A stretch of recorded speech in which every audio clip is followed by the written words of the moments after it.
বাংলা গল্পের কথাকার বলা চলে তাকে। ছোট গল্প, উপন্যাস সবেতেই তার দক্ষতা। সহজ সরল সাবলীল ভাষায় গল্প বলে চলার কাজ যেন। মাত্র ৪৮ বছরের জীবনে মানিক বন্দ্যোপাধ্যায়ের সৃষ্টি ৩৬টি উপন্যাস, ১৭৭টির মতো ছোট গল্প। জন্ম ১৯০৮-এর আজকের দিনে।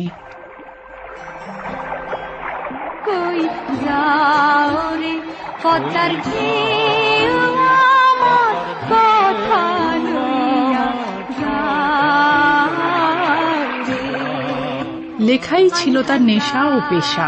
১৯৩৪-এ বেশ কিছু মাস তিনি নবারুণ পত্রিকায় সম্পাদকের দায়িত্ব পালন করেন। পরে ১৯৩৭ থেকে ৩৮ সাহিত্য পত্রিকা বঙ্গশ্রীতে সহ সম্পাদকের দায়িত্ব সামলান। ১৯৩৯-এ নিজের একটি মুদ্রণ ও প্রকাশনা সংস্থা গড়ে তোলেন মানিক বন্দ্যোপাধ্যায়। তবে তার স্থায়িত্ব বেশি দিনের ছিল না।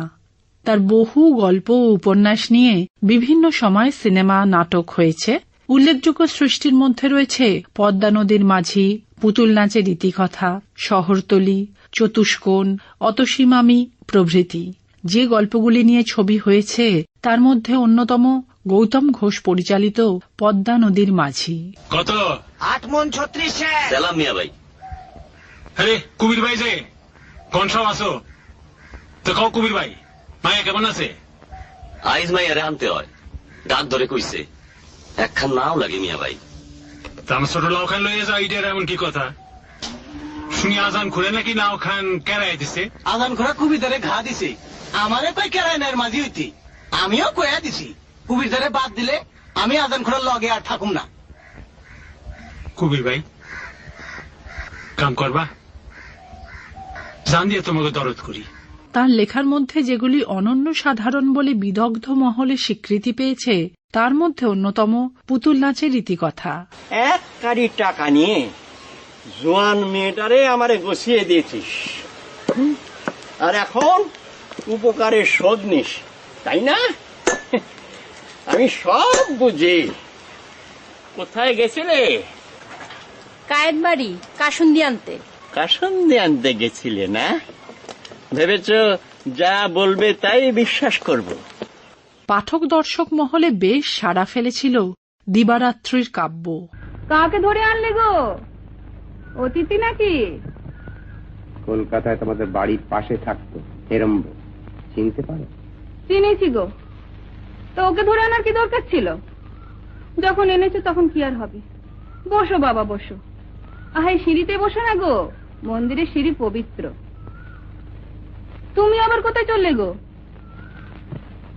যা আনতে বলেছিলাম তা এনেছো? না।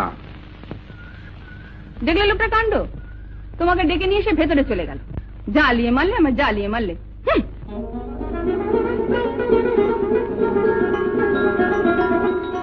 সরীসৃপ। বুনুদা আপনি কখন এলেন? অনেকক্ষণ। ও মা, টের পাইনি তো, আমি ঘুমিয়ে পড়েছিলাম। তুমি এখানে কবে এসছো? এই হবার পরই। শ্বশুরবাড়ি খবর সব ভালো? চলে যাচ্ছে একরকম।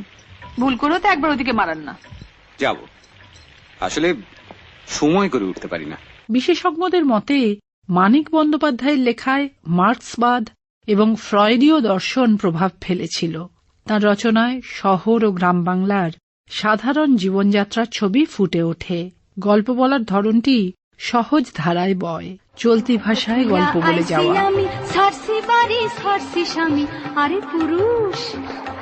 আরে পুরুষ আমায় দেখা কও না তোমার ডর বাকি, দেও না মাঝি নাও ভাসাইয়া আমায় তোমার সঙ্গে লইয়া, এই নদীতে এমন রাইতে একই লগে মর বাকি।